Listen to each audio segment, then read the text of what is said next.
آقا کریم صلی اللہ تعالیٰ علیہ وسلم اپنے غلاموں کا جو ہے وہ امتحان لیتے. امتحان کے لیے پہلے سے بتا دیا جاتا ہے کتاب یہ ہے، اس میں سوالات ہو سکتے ہیں، یہ سوالات اس میں آ سکتے ہیں. 5 سالہ 5 ایئر اور یہ تمام چیزیں آج سامنے ہوتی ہیں طالب علم کی، تاکہ اس کو جو ہے امتحان پاس کرنے میں آسانی ہو. میرے سرکار کے دربار میں کسی بھی وقت میں امتحان شروع ہو جاتا. نماز فجر ہو گئی اور فجر کے بعد صحابہ اکرام جمع، اور یہ وہ صحابہ اکرام ہے کہ جن میں سے کسی کی بھی تہجد قضا نہیں ہوتی. آقا علیہ الصلوۃ والتسلیم نے فرمایا کہ یہ بتاؤ کہ آج تم میں سے روزہ کس نے رکھا؟ اب نماز فجر کے فوراً بعد عام دن کو، رمضان کا مہینہ بھی نہیں، صحابہ اکرام علیہ الرضوان میں سیدی فاروق اعظم رضی اللہ عنہ فرماتے میں نے ارادہ کیا تھا کہ روزہ رکھ لوں، لیکن کسی وجہ سے میں روزہ نہ رکھ سکا. اب میں بھی دیکھ رہا ہوں کہ آج ہماری جماعت میں وہ کون سا خوش نصیب ہوگا کہ جو روزے دار ہے، تو وہ خوش نصیب وہی تھا جو یار غار ہے، یار مزار ہے. صدیق اکبر نے کہا کہ سرکار بتانا تو نہیں چاہتا لیکن حکم آپ کا ہے، اس لیے بتاتا ہوں، آپ کا ابو بکر روزے سے ہے.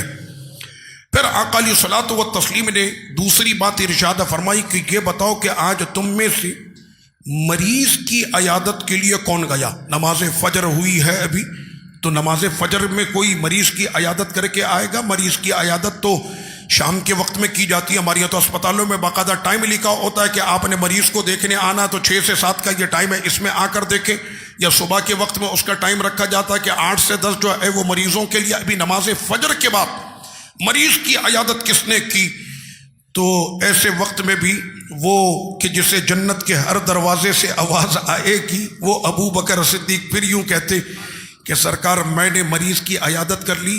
بھائی میرا عبد الرحمن بن عوف 2 دن سے نظر نہیں آیا مسجد میں، تو مجھے اس بات پر حیرت ہوئی کہ میرا بھائی مسجد میں آیا کیوں نہیں. میرا ایمانی بھائی عبد الرحمن بن عوف جلیل قدر صحابی، جنتی صحابی، تو مجھے یہ پتا ہے کہ وہ رات میں جلدی سو جاتا ہے، رات میں جلدی سو جاتا ہے. یہ میں نے دیکھا بزرگوں کی عادت، آج تو ہم لوگوں کی جو عادت بن گئی، اللہ ہی حافظ. رات میں وہ جلدی سو جاتا ہے اور وہ صبح جلدی اٹھ جاتا ہے. تو مجھے پتا تھا کہ وہ تہجد کے وقت میں جاگ رہا ہوگا. نماز فجر ادا کرنے سے پہلے میں اس کی عیادت کر کے سرکار آپ کی بارگاہ میں آیا. لیجئے جناب، دوسرا کام بھی صدیق اکبر نے کر دیا. اب تیسری بات آقا علیہ الصلوۃ والتسلیم نے فرمائی نماز فجر کے بعد. فرمایا کہ یہ بتاؤ کہ آج تم میں سے مسکین کو کھانا کس نے کھلایا؟ اب فجر کے وقت میں کہیں نماز فجر کے بعد فوری طور پر لنگر، اور مسکین کو کھانا کس نے کھلایا؟ تو اب ایسے وقت میں سب ایک دوسرے کو دیکھ رہے ہیں. تو فاروق اعظم کہتے ہیں کہ میں نے دیکھا تو صدیق اکبر ہی کی طرف سے کوئی نہ کوئی جواب آنا ہے، کیونکہ ہماری جماعت میں سب سے آگے نیکیوں میں بھی ابو بکر صدیق ہی ہوتا. صدیق اکبر نے کہا کہ یا رسول اللہ صلی اللہ علیہ وسلم، اپنی اس نیکی کا ذکر تو میں نہ کرتا، لیکن چونکہ آپ کا حکم ہے اس لیے بتا رہا. میرا پوتا جاگ گیا تھا، اس کی ماں نے اس کو 2 روٹیاں بنا کر دیں.